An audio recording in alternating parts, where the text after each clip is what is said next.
Jay Itzes dan Justin Hubner diambang sejarah bisa jadi pemain Indonesia pertama yang tampil di 5 liga top Eropa. Dan informasi bola selanjutnya, Piala ASEAN 2024 resmi bakal digelar pada 23 November sampai 21 Desember. Saatnya timnas Indonesia menjadi juara. Dan yang terakhir, inilah keuntungan timnas Indonesia jika naturalisasi Julian Urip. Ada 8 Marcelino bintang Persib, kansnya bisa tergeser. Simak selengkapnya di sini bersama saya hanya di Kamus Bola untuk Anda.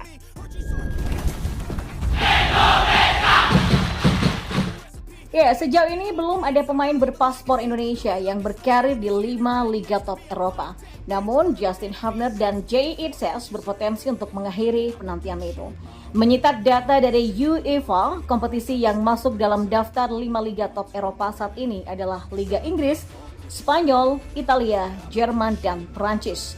Ya, melihat situasi yang ada, Justin Hubner dan Jay Itzes dinilai menjadi pemain timnas Indonesia yang paling berpeluang untuk tampil di salah satu kompetisi kelas dunia itu. Justin Hubner saat ini merupakan kapten Wolverhampton Wanderers U21.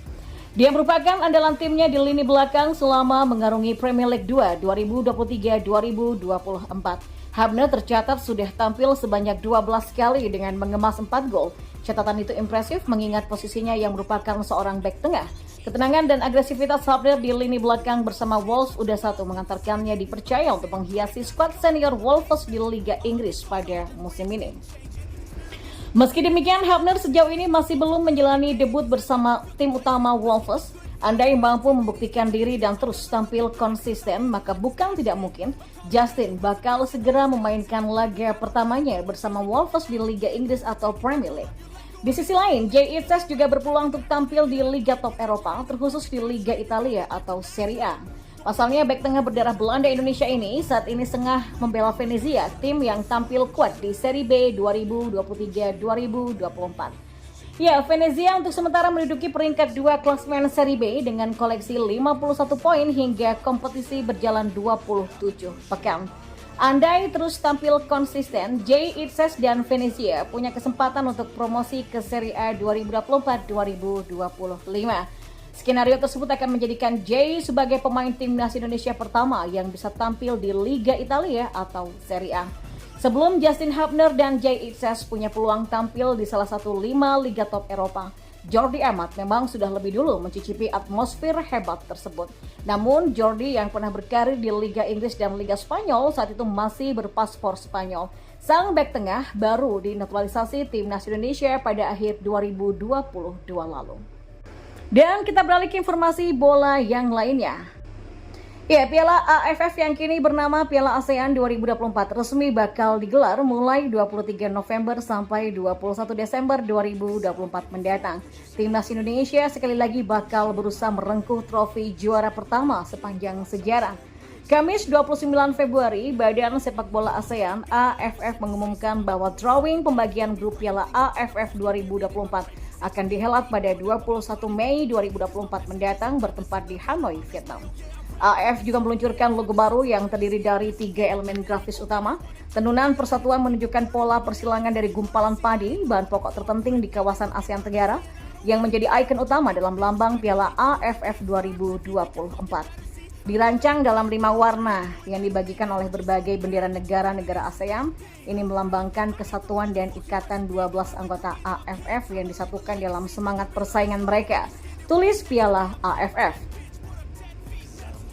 Presiden AFF yaitu Keith Summitt mengungkapkan makna dari logo baru Piala AFF 2024 yang disebutnya sebagai representasi dari pecinta sepak bola di kawasan ASEAN.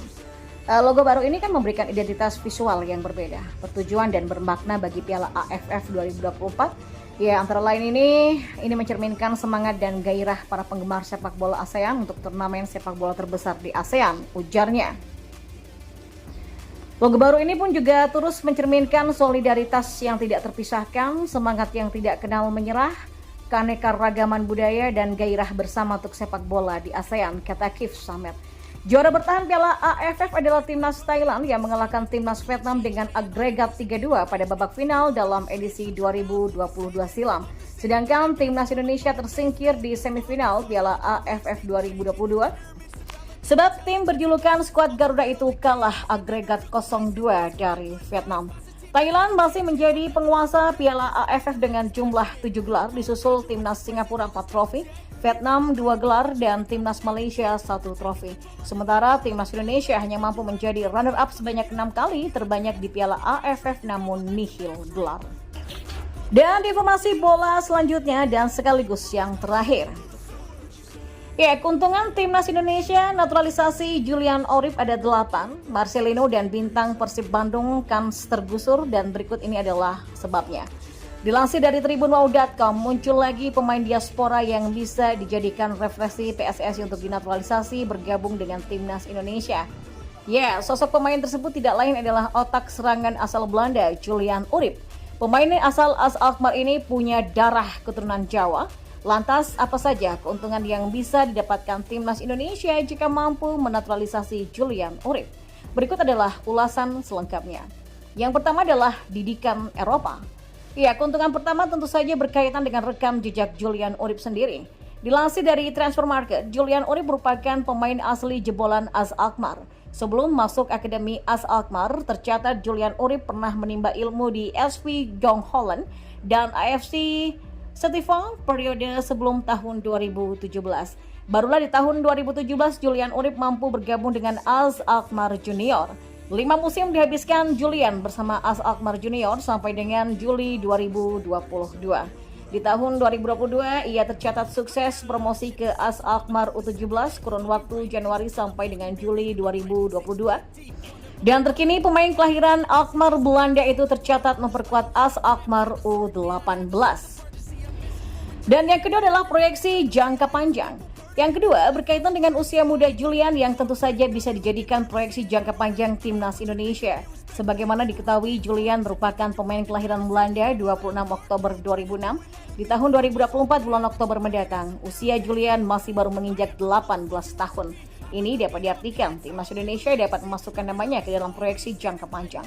Apalagi pelatih timnas Indonesia Sinteyong diketahui sangat gemar memainkan para pemain muda di komposisi line up-nya. Yang ketiga, miliki jiwa leadership. Dan yang ketiga berkaitan dengan sosok Julian yang dikenal punya kepemimpinan apik di dalam lapangan. Pemain bernomor punggung 10 di AS Alkmaar tersebut saat ini ditugaskan sebagai kapten tim oleh sang pelatih Michael van Gietveld. Sementara di timnas Belanda, Julian tercatat pernah menjadi leader atau kapten tim kala memperkuat Jonta Meksiko U17. Dan yang keempat, berlabel timnas Belanda kelompok usia. Nah, keempat terkait dengan pengalamannya memperkuat timnas Belanda kelompok usia, tercatat Julian Orip pernah membela timnas Belanda kelompok usia sejak U16, U17, dan U18. Itu menandakan jika kualitas Julian Orip memang benar-benar menjanjikan. Yang kelima, multifungsi. Berposisi murni sebagai gelandang serang, tapi Julian diketahui mampu memainkan peran di 3 posisi yang berbeda. Ketiga posisi berbeda yang sudah pernah diemban oleh Julian diantaranya adalah gelandang serang, gelandang tengah, dan juga sebagai sayap kiri. Menariknya di 2 posisi yakni gelandang serang dan tengah, Julian mampu bukukan lesatan gol yang signifikan. Posisi murninya yang bermain di gelandang serang dan tengah berpotensi membuat 2 bintang timnas Indonesia, yaitu Marcelino Ferdinand dan McLeod tergeser. Mengingat secara posisi di timnas Indonesia, Marcelino Ferdinand dan McLeod kerap memerankan pos di lini tengah baik gelandang serang ataupun tengah. Dan yang keenam adalah akurasi umpan. Keenam tentu saja berkaitan dengan tugas dan perannya sebagai gelandang serang dalam mengalirkan bola. Iya, Julian Orip dikenal mampu mengolaborasikan kemampuannya dalam mengatur ritme serangan dan juga mengalirkan bola. Akurasi umpan Julian dikenal mampu membukakan jalan para pemain depan untuk bisa mencari ruang. Dan umpan short pass dari kaki ke kaki dan long ball akurat Julian dapat dibuktikan dari lesatan assist-nya yang totalnya sudah mencapai 10 assist. Yang ketujuh, speed. Ya, kemampuan Julian Orip dalam mengalirkan bola juga diimbangi dengan kecepatan yang juga ia miliki. Kecepatan Julian tentu saja bakal memudahkan rekan-rekannya untuk bisa melakukan umpan 1-2. Selain itu, kecepatan yang dimiliki juga memudahkan tugasnya dalam membantu para penyerang di lini serang untuk mencari lubang menganga di pertahanan lawan, baik menggunakan akselerasinya di segala sisi serangan. Dan yang kedelapan adalah skill olah bola. Ya, bukan semata punya kecepatan dan akurasi umpan, Julian juga diketahui punya kualitas individu di atas rata-rata. Ketangkasannya dalam olah bola membuat Julian dapat mengatur ritme serangan dengan mudah. Ia mampu melakukan delay ataupun counter attack cepat sesuai dengan momentum yang didapatkan. Skill olah bolanya juga kerap membuat para pemain belakang lawan kerap terkecoh. Dan yang kesembilan adalah naluri gol yang tinggi. Selanjutnya adalah catatan rasio gol tinggi dari seorang Julian Urip. Tercatat Julian Urip mampu melesatkan 22 gol dan juga 10 assist dari 63 pertandingan sejak 2017 lalu.